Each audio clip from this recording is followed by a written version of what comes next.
Hey y'all, it's Callie and welcome back to my channel. Today I'm going to be doing my February wrap-up. So I track a lot of my reading with a reading spreadsheet that I derived from Hardback Hoarders. I'll tag her video down below where you can access the same spreadsheet.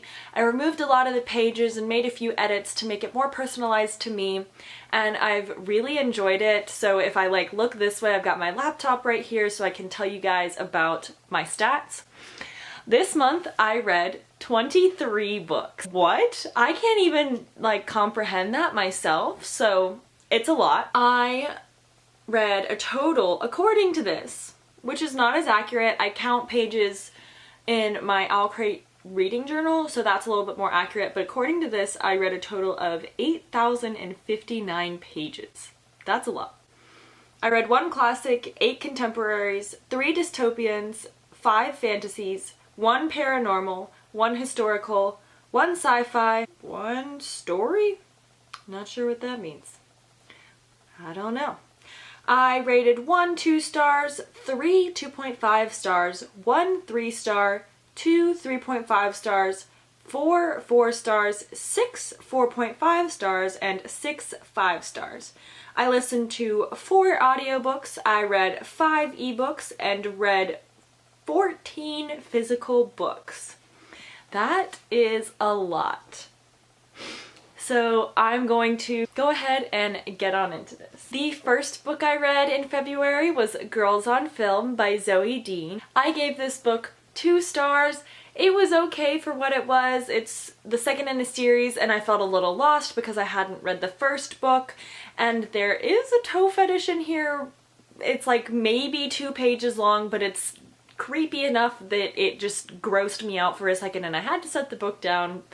So just to be forewarned, this is the second in a series. I believe it's just about girls in California and living these high lives. It's kind of like 90210 in a book, pretty much. The second book I read was Red Rising by Pierce Brown. I gave it 4 stars. I really enjoyed it. It was just so complex and I never knew what was going to happen, and the twists and turns were just so shocking, and I just absolutely enjoyed my time reading it. It is about people living on Mars who believe that they are doing a service to their country. Not country, they're doing a service to humanity because they are helping mine natural resources so that other people can come live on Mars with them. And then our main character finds out that that's not really true. People have been living on Mars above ground for 500 years and that they're living this awesome life, and the Reds, as they're called, are just working their butts off and getting nothing. So it's really interesting. He gets thrown into a competition. It's absolutely amazing. The next book I read was A Reaper at the Gates by Sabaa Tahir. I listened to this on audiobook and absolutely loved it. It took me a while to figure out what truly happened at the end, but once I did, my brain was shattered. It was crazy. Sabaa Tahir, I just loved the Ember and the Ashes series. I listened to it all in the span of about a month or 2. It was crazy good. I really enjoyed my time, and I gave it 5 stars. It is a fantasy that is based on the Roman Empire, where there are these masks and they are kind of the soldier kind of people, but they're higher up. So in terms of today, it would be the FBI, I feel they're that next level. And then scholars are slaves, and it follows the story of a scholar girl who joins the uprising and just is trying to infiltrate the masks, and it's just really interesting and crazy, and I can't wait for the next book to come out. The next book I read was Heir of Fire by Sarah J. Maas. This is book 3 in the Throne of Glass series, and I loved it. This one you get a lot more world building. She builds and adds a lot more lore and new species, I guess you could say, and just a lot more is added, and it's crazy good. I absolutely loved it. 5 out of 5 stars. You really learn a lot more about the main character, and I actually didn't realize this until I was watching someone else's review. The past books focused a lot more on the relationships between people and a romantic way, and this is like developing the characters as themselves and then adding a small hint towards the relationships that will be developing in the next few books, and I am just so excited.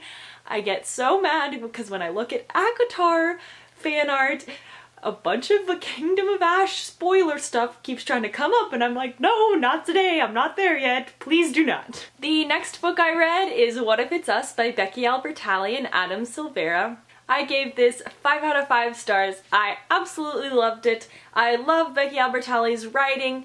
She just writes wonderful characters that are so relatable to me, and I love them. I love these characters so much, and this is like the first Adam Silvera book, technically, because I've read History Is All You Left Me and I didn't exactly love it, but this one I loved. The ending does leave it open-ended, but I didn't mind it as much as some people did. It was just so cute, and I just absolutely loved it so much. This is a book that follows two boys who have a chance meeting in a post office, and then they just keep thinking about each other and they find excuses and ways to run into each other and reconnect, and it is just adorable, and it's all about their summer of love. After that, I read Teen Idol by Meg Cabot. I gave this one 2.5 out of 5 stars. It was cute, and it didn't go in the cliche, I would almost say, bad direction I thought it was going to. It is about this girl who is just really like chill, and she is very trustworthy, and so she is the author of her school newspaper's like Ask Someone, like anonymous ask article, and so the adults at her school come to her and are like, hey, so there's a movie star coming, would you be willing to like keep his identity a secret, because he's like this huge movie star, and all the girls are like in love with him and she is not, of course. And so I thought it was gonna go and be like, oh my gosh, he's so cute, I actually really like him, and it didn't, and I loved the story. I didn't love it, but it was cute for what it was. I loved the direction it went compared to what I thought it was going to, because like, I love Starstruck, like the Disney movie, but I wasn't interested in reading it in book form. The next book I read is Cinder by Marissa Meyer. I gave this 4 stars. I enjoyed it, but the end was super predictable to me, and so I just didn't enjoy it as much as I would want to, but I still did really enjoy myself. This is a fairy tale retelling of Cinderella, but in a sci-fi world where our world is just like a normal world, and there are people living on the moon, and they're like these bad, evil people, and it's just all about Cinderella, and it's just Cinder, and it's got like all these robots, and she is like a technician, I guess. She's a mechanic, and it is just so much fun, and the characters are just so fun, and it was a lot of happiness and just awesomeness reading this book. I really enjoyed it. Next, I finished War Storm by Victoria Aveyard. I read this through the ebook from my library, but then I ran out and got myself a paper copy to finish off my collection of the Red Queen series. I gave this one 4.5 out of 5 stars. It is the last book in the Red Queen series, and it is all about like the drama that's unfolding to finish off this series. It was so good. It was, once I felt like not enough happened at the end of the book, but I still really enjoyed it. Like, I don't want to say this, but I felt like there wasn't enough like death or anything like that. It was just kind of like, and they lived happily ever after, and it was like, really? That's it? Because like some crazy stuff happened in the past books, and nothing super crazy happened in this one, which was a little bit disappointing, but it was still really good, and I'm really interested to read Broken Throne in May. The next book I read was You Are Here by Jennifer E. Smith. This was an adorable contemporary. I gave it 4.5 out of 5 stars. I absolutely loved it. This is a road trip book about a girl who is the youngest of like 4, and all of her siblings are so much older than her, so they are off and they are not living at home anymore. So she feels like she's an only child, but that her parents don't really I don't want to say like her as much as her siblings, but she definitely feels left out of her family. And so she decides to run away when she finds out some shocking information about her past. And she just happens to break down very quickly, and so she calls up one of her best friends, I would kind of say. They're acquaintances that realize that they were actually friends for a long time, and he comes and picks her up and they go on this adventure together, and it's a very cute road trip book, and it broke my heart at the end. I was bawling my eyes out at the end, but it was wonderful. Next, I read The Lux by Anna Godberson. I gave this 3.5 out of 5 stars.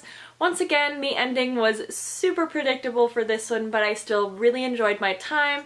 This is pretty much Gossip Girl set in 1899. It is so phenomenal. And it is just following these few like top families that live in New York City, and just the drama that unfolds, because of course there's drama and scandal and just all of this things that are just so cute. I didn't love it, but I definitely didn't hate it by any means. This was just a really enjoyable read. Next, I read Scythe by Neil Shusterman, and I gave this 4.5 out of 5 stars. I really enjoyed this. It just like wasn't to like that 5-star read level. This is so good. I absolutely loved the whole aspect of like when you become a scythe, you choose a name of like I don't know what they're called, like a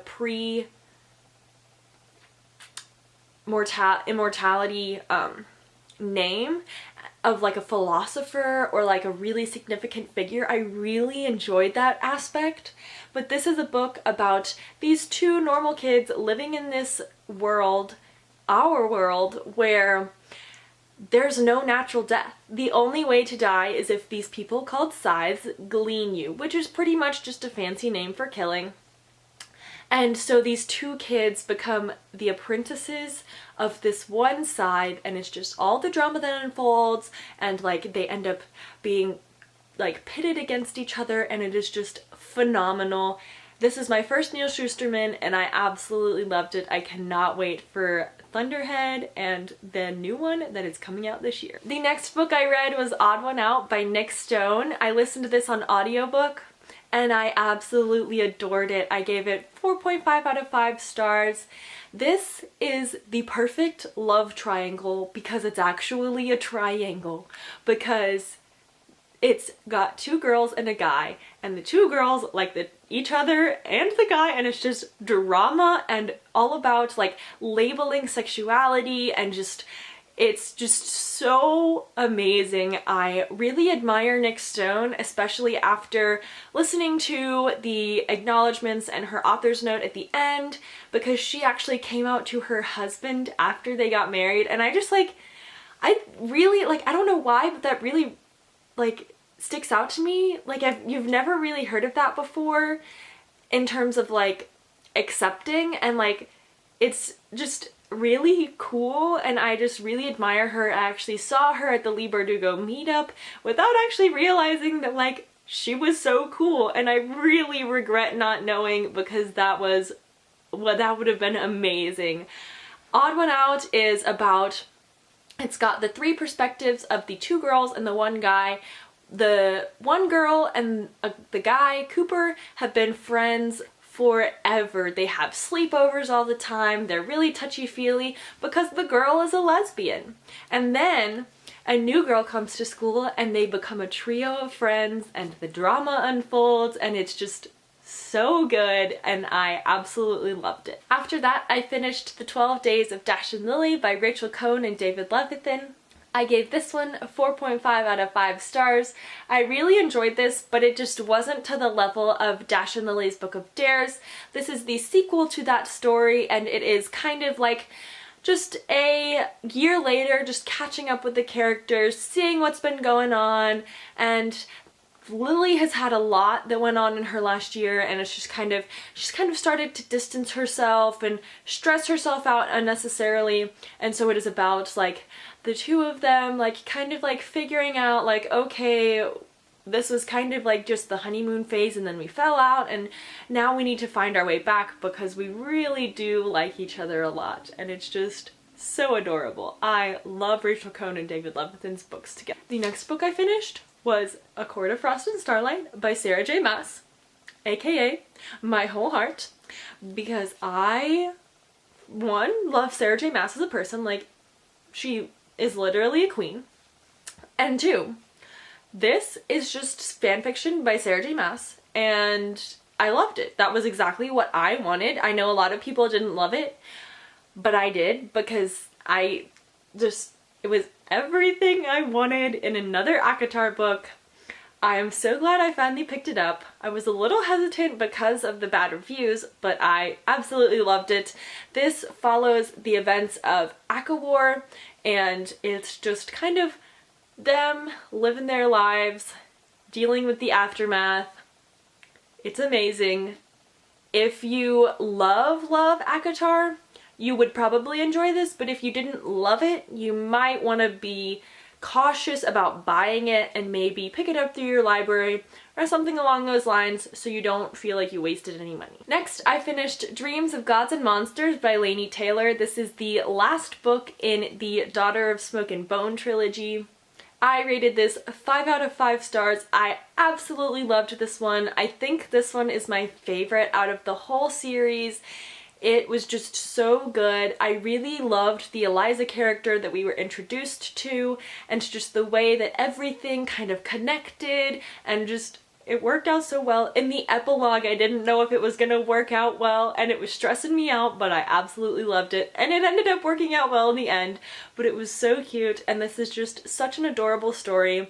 Daughter of Smoke and Bone is kind of like angels versus chimera, which are kind of like a demon kind of, I don't want to say, they're like a type of demon almost, like instead of demons there are chimera, and it is just they've always been at war, and this is kind of trying to end that war, and it is just so phenomenal. Next, I read The Tea Dragon Society by Katie O'Neill, and I gave this 5 out of 5 stars. This was a really adorable graphic novel. I think it was a webcomic, and then they turned it into a paper comic, and they included it in this month's Owl Crate, and I absolutely loved this. It was so cute, and there's so much diversity because it's kind of like slipped in there, because even though they are different like species, there's a male-male romance, and it's just so cute, and the little dragons are adorable, and I really want one myself now.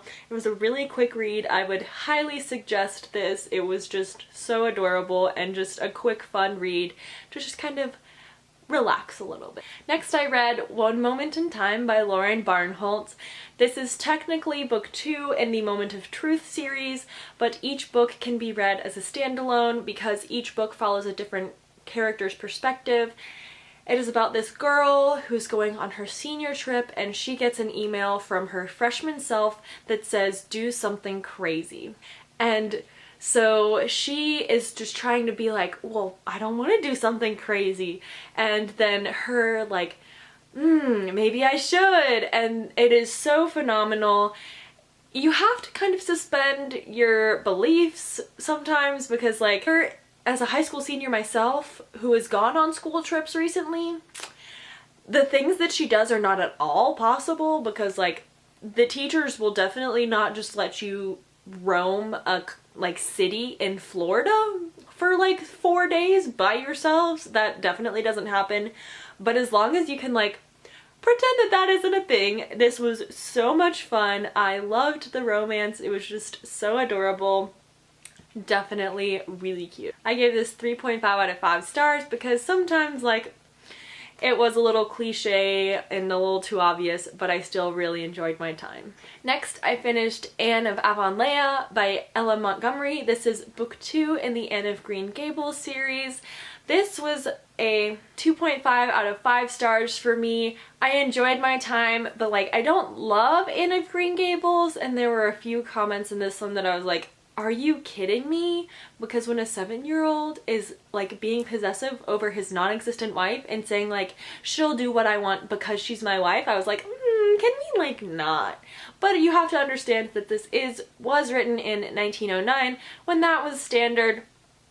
So this is just kind of following her as an older teen, and it is just really interesting. There's a really slow burn romance, and I cannot wait to pick up the next one to see how it goes, and hopefully something more will happen than just like, maybe I do like him. Because that's all that happened in 2 books. The next book I finished was City of Ghosts by Victoria Schwab. I listened to this one on audiobook and I really enjoyed my time. It was my first Victoria Schwab book, and this one is a middle grade novel about a girl, Cass, who can see ghosts, and in fact, her best friend is a ghost. Her parents are actually like authors of books about like ghost stories, and so they get optioned for a TV show, and so they go to Edinburgh, aka the City of Ghosts, and it's all of the drama that unfolds with all of these ghosts and the fact that she can see them and like her parents, and it was so adorable. I give it 4 out of 5 stars. Didn't even have a romance, which I usually generally don't like, but I still really enjoyed it. It was just so cute. And the last book I read in the month of February was Just Listen by Sarah Dessen. This is phenomenal. I gave this 4.5 out of 5 stars. I was not expecting to like it as much as I did. It's about this girl who is you find out that she is starting her junior or senior year with no friends. And you hear all these stories about her friendships from the past, and you wonder what happened. This does have major trigger warnings for eating disorders and sexual assault. It goes into not necessarily a lot of detail about the sexual assault, but the eating disorder is very intense, and so if you have any sort of trigger, I would not suggest reading this, but this was phenomenal. The main male character, Owen, could sometimes be a little too like broody bad boy, and it was like a little too much sometimes, but it was still overall a really cute story. I really enjoyed my time, and the whole like music and radio aspect was just adorable, and I just loved learning more about it. It was so phenomenal, and it really made me think a lot about things that I hadn't really thought of before. So there are a few other ebooks that I read that I included in my like total number of books read for the month that I did not include in that. I believe those are on Goodreads if you really want to go find out about those. I never talk about them in vlogs or anything, so I don't count them in anything other than my total number for the month and the number of pages read. But those are all 23 of the books that I read in the month of February. I can't even believe I read that many books. Like, people are doing good to read 4, and like, I don't know how, but I also I don't know. I read a lot, obviously, and I just absolutely love it. It's really helping me to get rid of my TBR shelf. I have a whole bookshelf of TBR books for the most part, so that'll really help a lot. I'm trying to get through books that are on my shelf, even with audiobooks and ebooks, kind of. I'm hoping to kind of get that number down a lot because it's currently at like 70 something, and that's way too unmanageable. Like, that's a lot. So I hope you guys enjoyed this video. Let me know down below what books you have read this month, or which one of these you have read and loved, or read and didn't enjoy as much as I did, or anything like that. I hope to see you in my next video, and I will see you next time. Bye!